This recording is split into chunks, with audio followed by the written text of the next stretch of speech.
for me. I think that'd be my song. That's your favorite song of the year. I love that song. So you like that song over everything? That's what I'm asking you. I'm not asking. I know what you're asking me. You know what? My favorite song of the year. I'm gonna be honest with you. My favorite song of the year wasn't a song. It was a freestyle, and it was Belly's freestyle on L.A. Leakers. Yeah, and I've gone back to that like several times. I put that shit on repeat several times. Yeah, he killed that shit. That's 2.5 minutes of just bars. Yo, yeah. like the highlight of my year last year, musically, I mean, was discovering Belly, because I had never heard of him before. Mm-hmm. You know what I mean? And I really like this dude. You know what I mean? Pause. I definitely told you about him, and you never. I mean, you probably have, dog, but never sometimes I disregard what you say. Not on purpose. It's just you telling me in a time that I'm not ready to receive that. Every time I tell you, yo, go peep this artist. All right, and you never hear it. I'd be busy, fam. And then he gets like a little bit of steam, and then you're like, yo, did you hear this shit? And I'm like, bruh. Ben told you. I know, man. I'd be busy sometimes, man. I apologize. Jordan Lucas was Jordan that Lucas for was me. dope, yeah. He was that for me. Like his album, I just can't stress about his album enough, man. That shit is too dope. Like if you really haven't heard it, if you casually listen to it, you need to go back and just. I like the way he raps, though. I like his inflections and the way that he enunciates, like just the way that he. The way he can spit it. Yeah, just the way crazy. that he goes. It's crazy. He goes about doing his song. And it's lyrical as fuck. And he doesn't like it, it's just dope. It's lyrical. It's just lyrical enough that it's lyrically dope, so to speak, but not so lyrical that it's fucking. You gotta like if you miss a bar, look up a dictionary words and shit. You know what I mean? I hear a lot of Eminem in his flow. There's a lot of Eminem in his flow. Sure. Like that shit is all over it. Yeah, you can see, but this is the generation now. You're gonna start seeing a generation now where Eminem has influenced a lot of people. Yeah, you know, and not just those people who that came into the game with him, but those people who listened to him growing up, right? Yeah, right. So I mean, but Jordan Lucas is like my age. He's like 28, 29. So he definitely listened to. As long as if we have rappers that are in that age bracket, but when you get these niggas that are 19, 20, like they don't know, they don't fucking they grew up in Snap era. They you know what I'm saying? Yeah. They grew up on music. Yeah. They probably started listening to hip hop in 2008, 2009, where at that point hip hop really didn't even have a face per se. It didn't have a sound. Like 2008, 2009, because we went from boom bap to like snap. No, there was a transition where it was that futuristic nerd Timbaland, that type of sound, right? Where they ran hip hop, right. And then it went from that to. I didn't even want to say Jermaine Dupri because Dupri wasn't really it, because Dupri was still boom bap type shit, but right. he did help usher in that snap music. He did, with the 4XL fucking white tees and shit, 6XL white tees and shit. Yep. That's why I think trap is on its way out, because it's been here too long. After Snap, there was no identity for music. Snap was like 05, 04 to like 07, 08-ish. And from 08 to like 2012, it really didn't have a face. It really didn't have. It was all over the place. Yeah, it didn't have a sound. So I think trap has been here for fucking 5-6 years. That's years now? Right. Trap definitely came in right around Flockavelli. Nothing sounded like Flockavelli before Flockavelli. Lex Luger pioneered that sound. Yeah, there was nothing that sounded like Lex Luger before Lex Luger. Yeah, and which is cool. Because on No Dope on Sundays, on the second track, the second beat is done by Lex Luger. And it's fucking crazy because they don't sound nothing like that. But he pioneered that trap sound. Yeah. With Hard in the Paint was like the first. Yeah. Hard in the Paint. Yeah. So before that, even like the Gucci Man early shit wasn't even sounding like Jeezy that. came out before Flockavelli though. Yeah, and but Jeezy with Thug Motivation, that was it was trap music. It was trap music, but it wasn't like this rolling 808 trap that we hear now. That's what I'm like. What was the group that Jeezy came out with too? That was signed to Bad USDA. Boy? USDA. Yeah. So if you really think about it, is USDA and Jeezy at the same time, and then Gucci Mane. Yep. You know what I'm saying? I'm talking about Forefront though. No, but that's what I'm saying. Jeezy would be the first person. Jeezy was on because then after with Jeezy at the same time is when 2 Chainz, Titty Boy came out with. Flockavelli was out before that. You think so? Positive, 100%. Yeah. All right, so then Jeezy definitely. I would say Jeezy was definitely the forefront. He was the first one. I would say Jeezy named it. I would say he named it, but his music didn't sound like trap music we hear today. I would say he birthed that genre, but Waka gave it the sound. Okay, I can roll with that. Waka gave it that sound, and that sound has been rolling. That's why I think it's due for a change. Like, it's been too long. It is. This change is the fucking fuck shit that's out right now with fucking Lil Yachty and that's like Lil Uzi Vert and. But that's like trap music though. Whoever this other kid is that fucking did the Gucci Mane song. I don't know none of these niggas, man. That's another thing my brother was like, you gotta talk to the people, like that guy. So let me correct something from our last podcast. Okay. So our last podcast we said that little. Yo, I don't mean to disrespect. It's just we said one of these rappers was dead and it wasn't really the rapper. You know what I'm saying? I'm trying to My find bad. out. Lil Peep, Poop. Lil Peep. I think we said it was Lil Peep that was dead. Isn't he dead? Nah. So which one died then? Hold on, I'm gonna find out right now. Well, while you look that up, you all the way said Buttons. No, 1,000% I said Buttons. I said that shit. Nah, you definitely said Buttons. No, I absolutely 1,000% said Buttons. I apologize. So yeah, we said Lil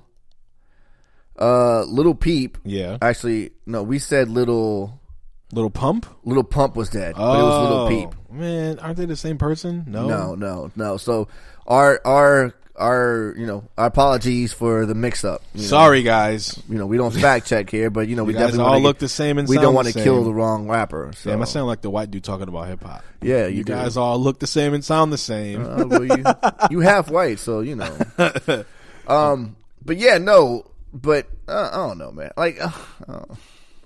We'll see. It's gonna be an interesting year. This year, I'm definitely thinking this year's gonna be better than last year. I did have a question though. Yeah. Now that you had time to sit with it, I need the unbiased opinion of that Eminem album. It's been like 2-3 weeks. I was listening to it the other day. You know what? I hated it. Then I liked it. I'm not at the fact that I hated it again. I'm just like, okay, it's cool. Mm-hmm. It's still lyrical. I don't know, man.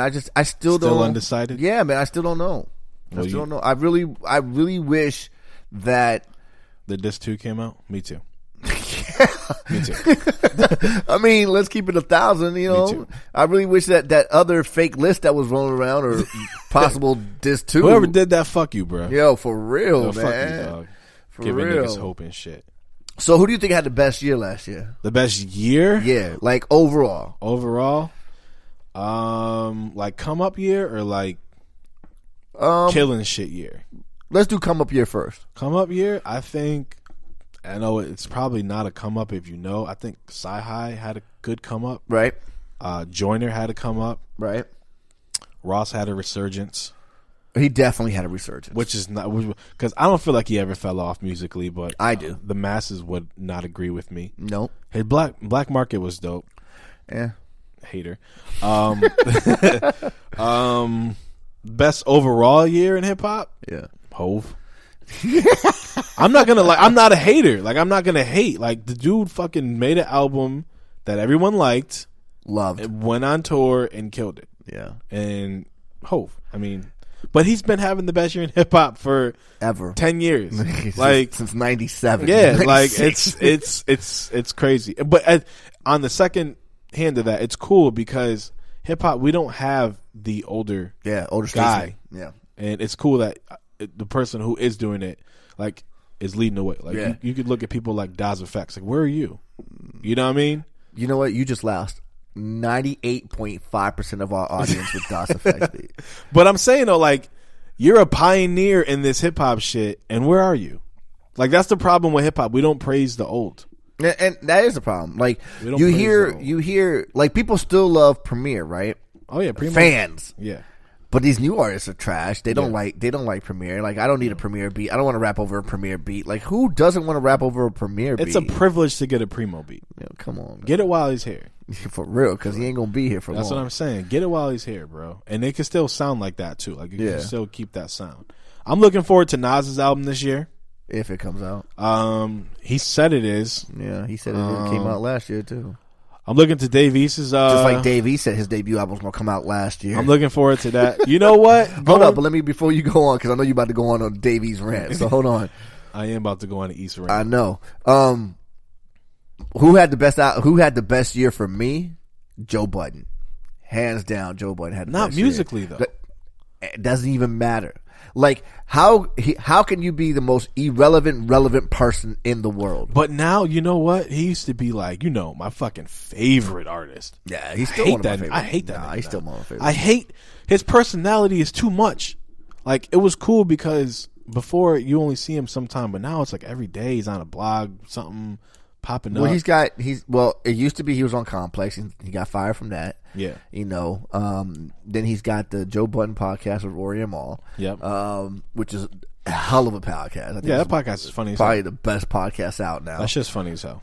And then, he did the year-end trash with Charlemagne. That was cool. I didn't even see that. I watched half of it. I didn't get through the whole thing. Yeah, but I say all that to say this. Like, for a person who quote-unquote retired from rap after dropping the album, the year before last. October, yeah. In October the year before, which was an excellent probably album. One of his best bodies of work. Excellent album, right? It's just funny because he's more relevant now. That's what I'm saying. And he was the guy it was cool to hate. Yeah. When you didn't like him, it was cool. Yeah. And if you did like him, you were a cornball. Right. That's changed so much. And he is now the voice of the people. He is. Like, he has become the voice of the voiceless. Like, he's out here telling the truth. And because he's not attached to any label, because he's, one, he's retired, but two, he's a free agent. Yep.